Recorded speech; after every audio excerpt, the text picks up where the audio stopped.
The night my marriage finally ended started, like every other disappointing evening that year, quiet, tense, and painfully ordinary. Rain tapped softly against the windows of our small house outside Seattle while the TV played some forgettable, true crime documentary. Neither of us was actually watching. I sat curled under a blanket on one side of the couch while my husband, Ethan, scrolled endlessly through his phone beside me. We barely spoke anymore. It hadn't always been like this. There was a time when Ethan and I couldn't spend enough time together. We used to drive for hours with no destination, singing badly to old songs. We danced barefoot in the kitchen while pasta boiled over on the stove. We stayed awake until 2 a.m. talking about dreams, kids, vacations, everything we thought life would become. But somewhere along the way, life became schedules, bills, exhaustion, and silence. The kind of silence that slowly kills a relationship without either person noticing, until it's already dead. Ethan started staying late at work more often.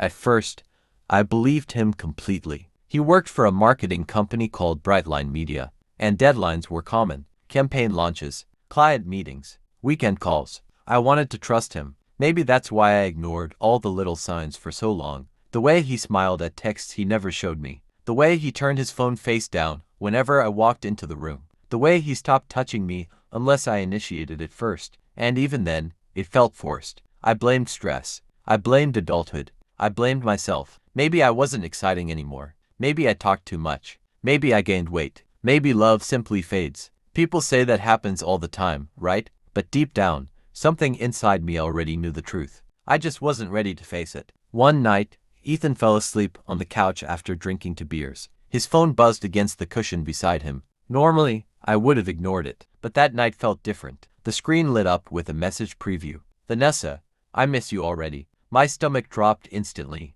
For a second, I couldn't breathe. I stared at the message while my heart pounded so loudly. I thought it might wake him up. I shouldn't have looked further, but I did. And once I started scrolling, I couldn't stop. There were hundreds of messages, inside jokes, late-night conversations, photos from lunches he told me were client meetings, and then the messages that completely shattered me. I wish I could fall asleep next to you tonight. You deserve someone who understands you. I hate hiding this. Every word felt like another crack splitting my chest open. The worst part wasn't even the affair itself. It was how gentle he sounded with her, how patient, how loving.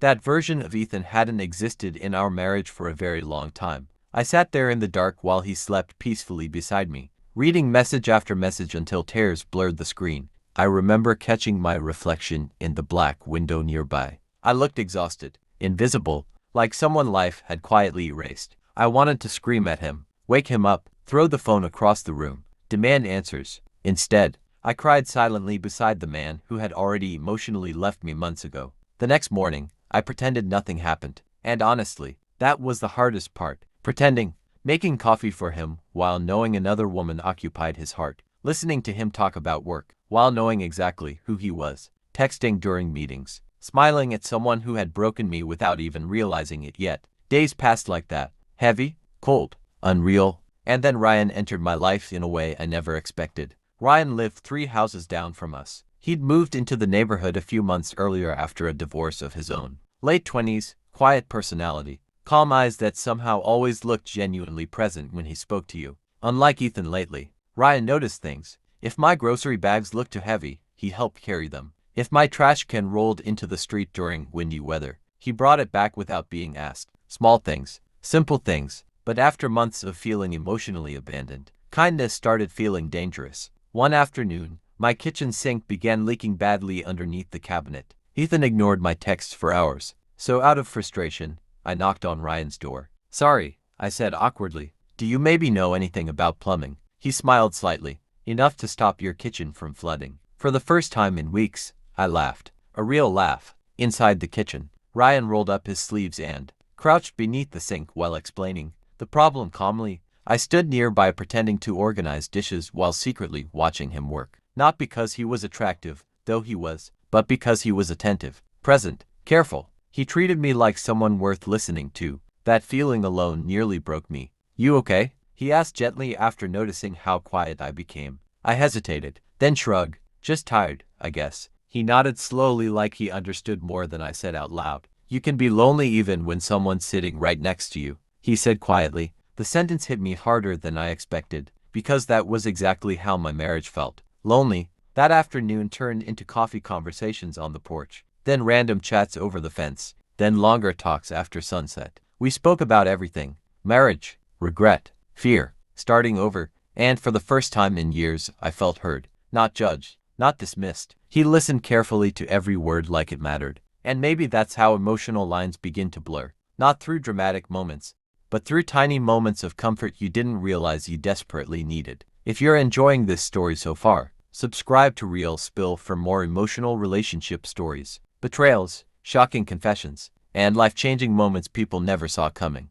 One stormy evening changed everything. The power went out across the neighborhood. Just after 9 p.m. Ethan had texted saying he'd be working late again. I didn't even ask anymore. My phone battery was nearly dead when someone knocked softly at the door. It was Ryan holding a flashlight and 2 cups of hot coffee. Figured you might need backup during the apocalypse, he joked. I smiled despite myself and let him inside. We sat in candlelight while rain slammed against the windows outside. The entire house felt strangely suspended in time. Warm, quiet, safe. We talked for hours. About childhood memories. About mistakes. About the versions of ourselves we lost trying to make other people happy. And somewhere between the thunder and flickering candlelight, silence settled between us. Not awkward silence. The dangerous kind. The kind where both people suddenly become aware of something unspoken. Ryan's hand brushed mine accidentally. Just for a second, but my entire body reacted instantly. I pulled back, overwhelmed by guilt. Not because I had done something terrible, but because it had been so long since someone's touch made me feel anything at all.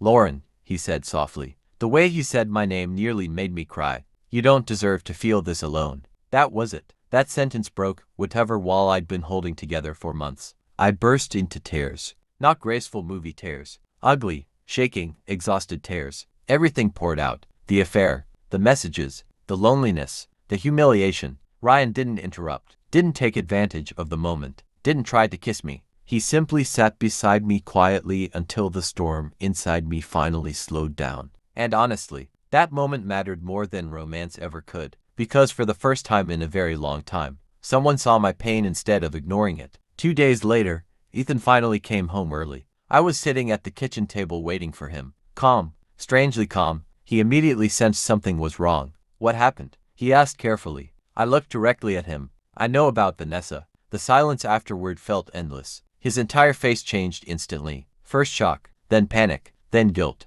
He tried denying it at first, then minimizing it, then apologizing. But every excuse sounded empty, because once trust breaks, words stop mattering. I never meant to hurt you, he whispered, and maybe that was true. But people hurt you anyway, when they stop valuing your heart. I'm leaving, I said quietly. He looked stunned, like he never truly believed I'd walk away. But something inside me had finally changed. I wasn't leaving because of Ryan. I wasn't leaving because I suddenly stopped loving Ethan. It isn't supposed to leave you begging for attention, honesty, or affection. Real love feels safe, seen, reciprocated, and sometimes losing the wrong person is exactly what forces you to finally choose yourself. If this story touched you, subscribe to Real Spill for more powerful real-life drama stories, emotional betrayals, shocking secrets, and unforgettable endings.